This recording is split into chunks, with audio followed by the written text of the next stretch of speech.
everything you're talking about, you can clearly see you are making conscious decisions to be in your genius zone. When you have gotten maybe drifted away from that or whatever has pulled you away from that, you have found your way back into that. And I think through that entrepreneurship lens. Now, the way I describe your genius zone or how to find your genius zone is the intersection of three things. Number one, who are you? What is your identity? You are Mhm. someone who wants to drive impact. You are an entrepreneur. You're solving solutions. You are, and it's not by title, but who are you? So number one is really being clear in your identity. Number two, what gives you energy? What is it that is like being plugged into the wall that gives you abundance of energy versus plugged into a battery, which is going to have scarcity energy? What is it that you do that you love? Right? What is your gift? We're finding meaning here. We're finding purpose here. And then number three is then now how do you intentionally apply this into your life and your business? That intersection is your genius zone. And you have to have Mhm. all three. Two out of three doesn't count. Mhm. And I can recognize as you're talking when you've had that in your inner genius zone, like we're talking about, and then your ability. So I love that as you're sitting in a meeting and helping people see and realize their gift, right? As Picasso says, the meaning of life is to find your gift, and the purpose of life is to give it away. And you guys, as a leadership group and as an organization, are helping people do just that. And so, Mhm. I mean, that I think that's amazing, from a cultural standpoint and what you're building. Oh, and by the way, we're not even talking about the product yet. We're just talking about the value of the company and those that get to serve and work here, and that then translates out into the marketplace and and everything else. So now I that think yeah, good.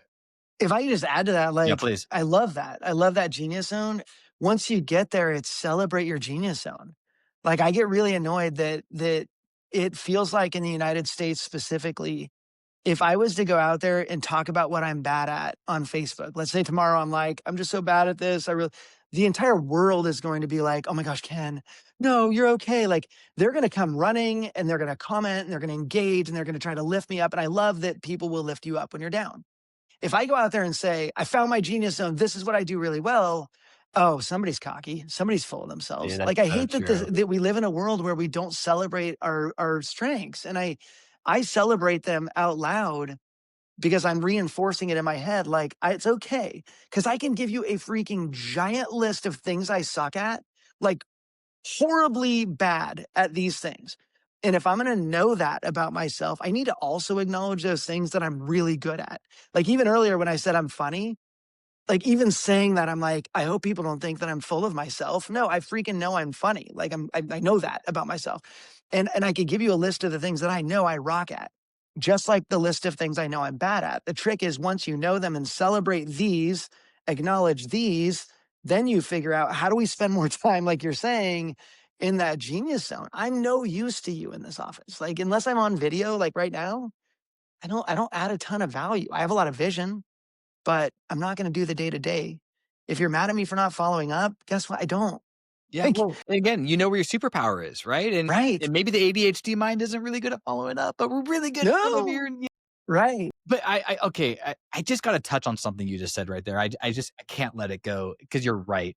And social media and everything has I think, has exacerbated in us. Let me go out into the world and say, "Oh, here's everything that's wrong," so Mhm. that people can come to me and make me feel better, which then energizes that victim side of us.